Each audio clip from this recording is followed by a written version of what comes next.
My name is Manjulali or Monica Groover, and today in this podcast, we are talking about Lord Sri Ram and the secrets of why he is coming again and again. I'm only relaying what I've heard from my masters, teachers, my Guru Varga, my Srila Gurudev, Srimad Bhaktivedanta Narayana Goswami Maharaj, and my mentors, as well as a little bit what I have read in Srimad Ramayana and also in Ramcharitamānasa. I give my obeisances to my spiritual master, to Tulasi Das and Sri Valmiki.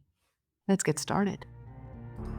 Time in Hinduism and Sanatana Dharma, in Vedic tradition, is a wheel. We call it Kala Chakra. You know, there are this famous books series called The Wheel of Time. Well, the original Wheel of Time was in Sanatana Dharma. So, what this wheel of time or Kala Chakra, what does it mean? It means there's a cyclical, eternal nature of time. The time does not move in a linear way, it is a cycle.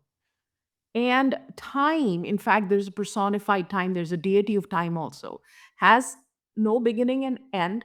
And there is a repeated cycle of creation, preservation, decline, dissolution, and then renewal. So, in our Vedic Sanatan cosmology, you have scriptures like Puranas and Vedas and so on. It is described. The cycle of time is a nested cycle. The cycle of time is divided into four. The first one is Satyuga, or also called Krita Yuga. This is the age of truth and perfection. Virtue is full. Humans live very, very long, even up to 100,000 years. I know you're thinking, what is this? But they do. In Treta Yuga, virtue starts declining, but sacrifices and heroism emerge, but villains also emerge. And of course, we have heard about this in Ramayana. And then the Dwapar Yuga comes, the third wheel, and further decline, a lot of decline of dharma and duality and conflict increase. And this is where the Mahabharata had happened. And Kali Yuga is the age of iron, is the age of strife, age of quarrel, materialism. Manda buddhi, sumanda matyo, manda bhagya. People have shortened lifespans, our intelligence decreases, we quarrel easily, and we have, just like people live for 100,000 years in Satyuga, 10,000 years in Treta Yuga, 1,000 years in Dwapar Yuga, and only maximum about 100 years in Kali Yuga, if it's not even that, and keeps on declining. So the ratio of the yuga is 4 is to 3 is to 2 is to 1, meaning Dwapar Kali Yuga is the shortest yuga, and Dwapar Yuga is twice as big as that, and Treta Yuga is thrice as big as that, and Sat Yuga is 4 times as larger as that. And these four yugas make Mahayuga or Chatur Yuga, and Sri Ram comes once in this Mahayuga. Krishna comes once in the day of Brahma, which is another thing that we'll talk about. So Shri Ram comes once in that cycle of time in the Chatur Yuga. So every time you have the four yugas starting with Satyuga, Treta Yuga, Dwapar Yuga, Kali Yuga, then the cycle is complete. It starts again. In one of those four, Shri Ram is coming. Brahma is the creator of the universe. So when you have one day of Brahma, how many manvantars in one day of Brahma? 14 manvantars. Oh, 14. So in one day of Brahma, Sri Ram is coming 1,000 times. And if he Brahma, he's 50 years old. Let's go with 50 years. And if Sri Ram is coming 1,000 times, in 360 days of Brahma, he's coming 360,000 times multiplied by 50, which comes to around 18 million. Some say usually Shri Ram comes in the end of Dwapar Yuga, which comes just before Kali Yuga. But because Krishna is coming now, he's moved to Treta Yuga, right? And another thought says he doesn't come at all when Krishna is coming. So you can say in one day of Brahma, Shri Ram either coming 1,000 times or 999 times. One day. And how, I mean, if you were to take the day of Brahma in millions of years, it is what, 360 million years? 8,642,000,000 years. So Sri Ram has come 18 million times. Do you think Sri Ram is so boring that every time he's coming, it's everything same, same, same, same, same, same? No, no, no, no, no. Right? When you have, the famous rock star. And when we have a movie like Marvel's is releasing another whatever, there's a casting director and there's a producer and then there's a stage manager and everything and everything. So if already 18 million times Sri Ram's Leela has happened, so how much you think the same you we know that Jai Vijay came as Ravan and Kumbhakarna, right? This time. Is it every time they're coming? 18 million times? No, no, no, no, no, no, no, no, no, no, no, no, no, no. I will tell you so many castings. So we'll talk about different castings today. If you remember the book, Sanatan Goswami Pad says in Brihad Bhagavatamrit, when Gopkumar reaches Saket Dham, which is the part of Vaikuntha where Ayodhya is, right? Which is called Saket there, right? And before he goes to Vaikuntha, he's seeing all these people. He's seeing Shiva and Indra. He's even seeing people who look like monsters. And he's like wondering, what am I seeing in Vaikuntha? All these people, they take up roles like it's a Leela. Like if you do theater, there's a casting director, there's roles. So the role of Indra and even Rakshasas are taken by the associates of Bhagavan, right? So let's go back here. And this particular time, the role of Ravana and Kumbhakarna was done by Jai and Vijay. This we know. Let's go back. So our question is, why did Sri Ram, if you think about it, Krishna started killing demons at age what? How old was Krishna when he killed the first demon? 6 days. 6 days. He was 6 days old and he killed Putana. And then he was 2 months old, Shaktasura. Sri Ram, he has, in fact, he has appeared. One of the reasons he has appeared is to kill demons. Do you know how many demons there were? Just in Dandakaranya, there was a forest called Dandakaranya, and Sri Ram killed 14,000 demons just in Dandakaranya. Well, he left Shurpanakha because her nose was cut by Lakshman. So 14,000 there. Then they were about like 100 crore or something. I don't know what 100 crore is in Lanka that he killed. 10 million. 10 million demons were killed just in Lanka alone, and then 14,000. So Sri Ram had to, one of the reasons that he said he will appear is there were all these demonic, asuras who had taken birth on planet Earth. So planet Earth, when asuras are walking, they have such bad mojo and energy and they're walking on her and all their like bad is going and she's like, I can't take it anymore. And she was crying and she took the form of a cow. And where did she go? Who did she go to? Well, when Mother Earth has a problem, she goes to Brahmaji. Brahmaji is like the administrator of the universe, and he immediately called the conference. Like we have Zoom calls, he conference called, and conference call to Dhruvaloka. Dhruvaloka is the ambassadorship NATO area, like a NATO ambassadorship area in Dhruvaloka where Sri Narayan is there. And immediately, oh, she has come, what should we do? And Bhagavan Vishnu transmitted, don't worry, I will come as Sri Ram and I will kill all these demons that are troubling her. So one of the reasons he had to come was to kill all the demons. And what is that verse in Bhagavad Gita, Prabhu? Which says, I kill all the demons. What is it? But it, When the world becomes overpopulated. Dahi dharmasya glanirabhavati bharata abhyunthanam adharmasya tadatmanam sujameham but it, pranaya sadhunam ashaya cha dushkritam dharma sansthapanarthaya sambhavami yuge yuge. So every time there is a yug, they have to come. And one of the reasons for coming was Ravan is here and he has to be killed, so Sri Ram has to come. Okay. That is one reason done. Let's go to the second reason. You know, Jai Vijay, you know the story of Jai Vijay? Jai Vijay was like standing and guarding Sriman Narayan.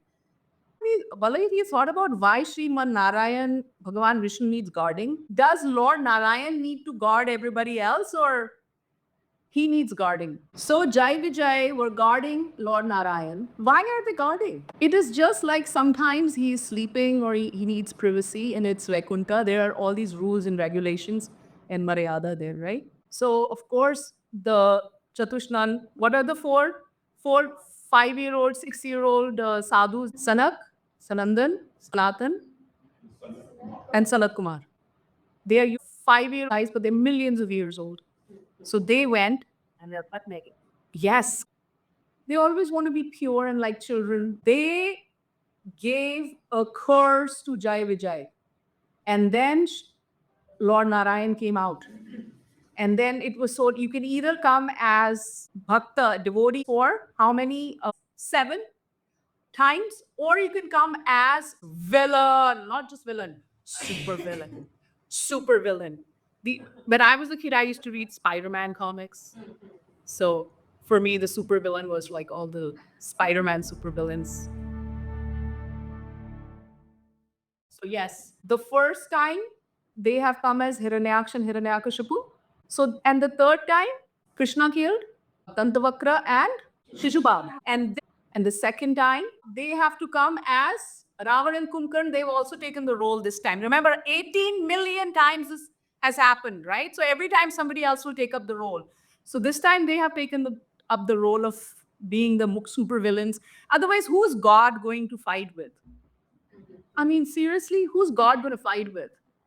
If you're going to have a biggest actor, the best actor in the universe and the best everything, and he wants to fight, you have to fight with someone. So they have come now. So who else came as Ravana? And there's another reason.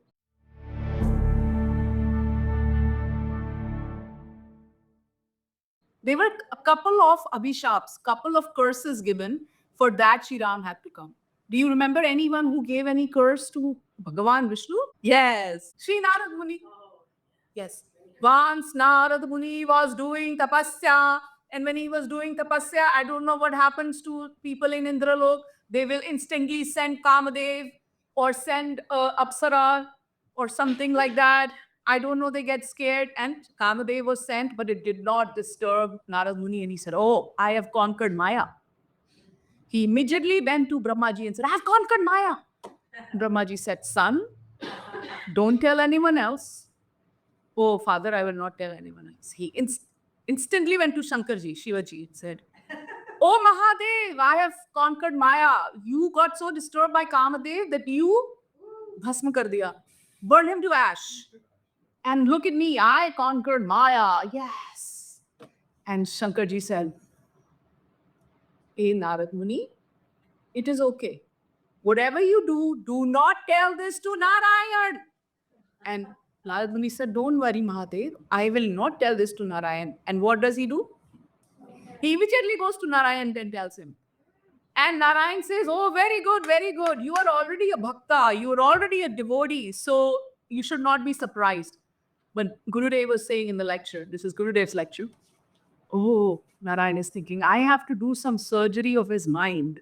And he thought it, and as soon as he thought it, instantly a big, beautiful city was created with roads and everything. And there was a woman who was created who was like Lakshmi, called Vishwa Mohini. Not Mohini, Vishwa Mohini. Vishwa means world. And she was so beautiful, and so many people had come to marry her. And so this was all created, and now Narad Muni is leaving Vaikuntha. As soon as he comes out of Vaikuntha, so he comes out of the Birija, and then there is a city, and the city is so beautiful. And he's like, "Where did the city come from? Like, we are just outside Vaikuntha. Usually outside Vaikuntha, you have the Kailasha, right? Where Sadashiv Loka." And he enters there and he sees this girl, and there's a king who says, "Oh, my daughter is going to get married. Can you please look at her hands?" So he hasn't even looked at the face, he looked at her hands, and he falls in love. And he wants to marry that girl. And he says, "Oh, the person who she marries is going to never die, will be immortal, will be most beautiful, most amazing, most worshipped, this, that. I want to be that person."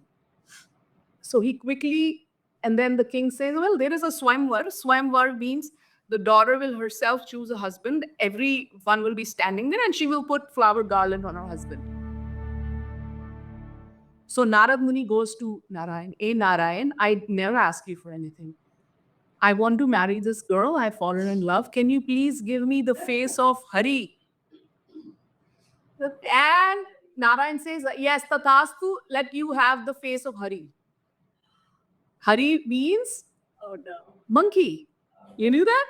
I knew it was bad. I knew it was like the animal face. Yes. So Hari means green. Hari also means in Sanskrit sometimes lion, and Also monkey. lion also monkey, right? But in Valmiki Ramayan, all the Vanaras are referred to as children of Hari, the mother goddess, as in the female of. So I think Hare or Hari, something like that. So Bhagavan Narayan can never tell a lie. He said you will have face of Hari, except he wanted face like Narayan, but he got face like monkey. Interestingly, only the Vishwa Mohini, that beautiful girl, and two other people were able to see this face of monkey. Nobody, no one else, everyone else saw Narad Muni as Narad Muni. Very interesting. Okay, so he goes, and then he's told to sit somewhere, and he goes and sits. Next to him are sitting two associates of Shankarji, Shiva. Do you know what Shiva associates are called? Ganas. And they also report to Ganesh. That's why Ganesh is called Ganesh, the Ish of Ganas or Ganapati, right? So these associates of Shiva Ganas were sitting next, and they were also able to see Narad Muni with monkey face. And they started laughing at Narad Muni. So, oh, you are so beautiful. Oh, she will definitely choose you, Munivar. And they were just having so much fun. In fact, for some reason, they were in Kailash and they were able to see Narad Muni, and they followed Narad Muni just to see what happens. And only they were able to see, no one else. So what happens? The Vishwa Mohini comes with a big garland for her husband, and she's going dun, dun, dun, dun, dun, dun, dun, and then she looks at Narad Muni and goes, makes a face, and those two ganas, the two rakshasas, are snickering away. Narad Muni saying, "What happening?" And Narad Muni shows his face here. So maybe she missed me. And he gets up and tries to follow her, and she goes, Suddenly, on the sky, there's a commotion. Everybody looks up. Garuda is flying. And who is sitting on Garuda? Bala? Vishnu? Bhagavan Vishnu is sitting on Garuda, and he flies in and he steps out. And this girl, Vishnu Mohini, who's Lakshmi herself, puts the garland on. Bhagavan Vishnu. Beautiful marriage has taken place. Fine. Immediately, Narad Muni is a little upset now. The two ganas of Shiva who's sitting next to him, he says, I give you shap that you will become Rakshasas. You will become supervillain Rakshasas. And guess what? In one of the Ramayanas, these two ganas became Ravana and Kumbhakarna. In another, Anyeshu Kalpeshu, in another Kalpa. Anyeshu Yugeshu. Anyeshu Anyeshu Chaturyugeshu. Yes. In one of the Chaturyugas. Yes. So anyway, then he goes, when we are angry, we walk fast and we have that. And he goes to Vaikuntha. And Bhagavan is sitting there very smiling because he doesn't have Rajogun, Tamogun. He doesn't have the gunas of Eden. He's very calm. And Lakshmi ji is there. She also assisted him, and now she's just massaging his feet and smiling. I asked you for face of Hari, you gave me face of monkey. I give you curse. I give you shop that you will also have to take help of monkeys when your wife is taken away from you, and you will also have pain of separation like me. And as soon as he said it, Bhagavan Vishnu removed the Maya Avaran from his eyes. And Narad Muni said, and he fell at the feet of Bhagavan. He started crying. He said, hey, Bhagavan, what I've done, I want to retract this curse. He says, no. This was my desire. It is all happening with my desire. Yes. So we know that Sri Ram had to take the help of monkeys, and he had to get separated from his wife. This was sharp. So this is second reason of descent. This is a third reason now. Third reason of descent of Ram. So the first was killing of the demons. Second was Jai Vijay had to be killed. This one, Narad Muni gave Sham. Okay.